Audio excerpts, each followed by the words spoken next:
Okay, welcome everyone. Good afternoon. Thank you for coming, Rhode Island. Woo! I really love you guys for being here and dealing with the weather. It was really nice like an hour ago. I don't know what happened. You know, we live in Rhode Island. But thanks again for coming. My name is Liana Medeiros, and I found out that they had canceled this march about 10 days ago, but I have been involved for the first one and the second one, and I really felt it was very cathartic for me, and I had to endure a lot. Not a lot of people wanted to do it, and I got a lot of cyberbullying and all kinds of different drama, but I really feel like we needed it. I know that there are other people like me that needed it. Yes! Thank you. Last year they had some drama with the pussy hats, and it just went down from there. They disaffiliated from the national march and they just canceled it. So I got together with a few of my friends, and we're running a little bit behind. There should be a couple more speakers coming, but I have a little prepared speech that I wanted to share with you guys. And also, I want this to be an opportunity for everyone that wants something that they want to share from the bottom of their heart. A little bit of housekeeping. If you guys want to move a little bit closer together so it's not as cold, you know, catch a little body heat, yes.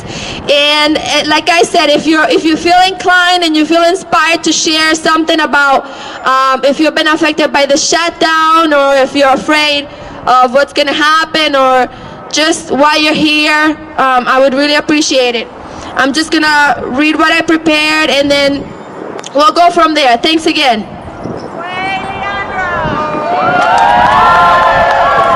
I got to hold it because I have vision problems. Want me to hold the thing? Yes, please. That would be great.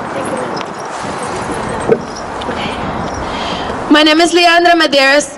I'm a Taína two-time cancer survivor, social entrepreneur, peace advocate, and cyber shaman. And right now, I'm also a caregiver for my father-in-law who had a stroke 2 years ago. I teach about peace and human rights, cultural competence, and how to build sustainable, beloved communities. I have been doing this since 2005 after my brother-in-law was carjacked and murdered on Douglas Avenue here in Providence. Working with stakeholders, nonprofit organizations, school, religious and community groups to build a global culture of peace, I found out the march, like I said, was canceled 9 days ago, and I was heartbroken. I remember the first march that we have in 2017. It changed my life. After the presidency was stolen from Hillary by the grand KKK wizard currently occupying the People's House, I was devastated. I remember crying over a month every time I thought about it. As a Latina, I felt that my country had abandoned me. I felt as if the majority of white folks were against me and people like me. Being a Puerto Rican, I had the rare privilege of being born a citizen. So when I was asked as a member to deliver the Spanish version of Mom's Demands Action speech, I was happy but nervous. But from the first moment I stood right here, everything changed. I remember being so nervous, I yelled out most of the speech, trying to modulate the trembling that had taken over me. But looking out into the huge crowd, all I saw were beautiful, happy, smiling faces rooting for me like you, and I love you guys. But looking into the huge crowd, all I felt was love, and the mere fact that so many had gathered was a cathartic, heartwarming, and it restored my faith in humanity. On a whim, 9 days ago, I decided to take the mantle and would hope to hold a space for women and people who support women alike.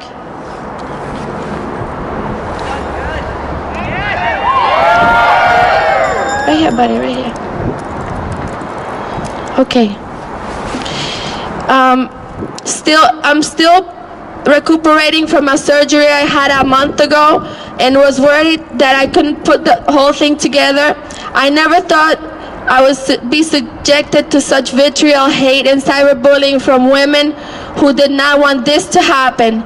We all have haters and doubters around us, sometimes in our own lives, but dedicating our lives to peace and living a nonviolent lifestyle means that sometimes you have to endure suffering for the sake of the cause.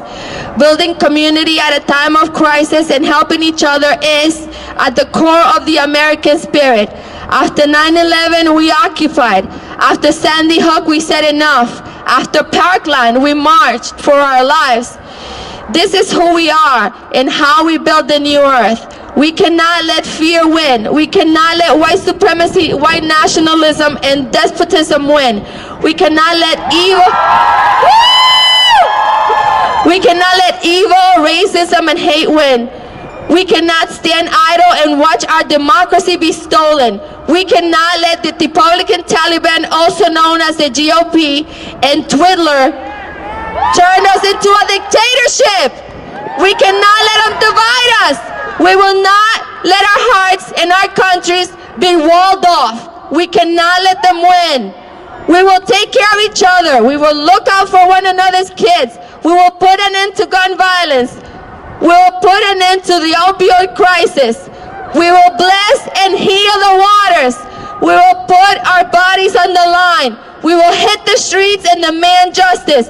We will end hunger and poverty. We are building a global culture of peace, and that's who you are.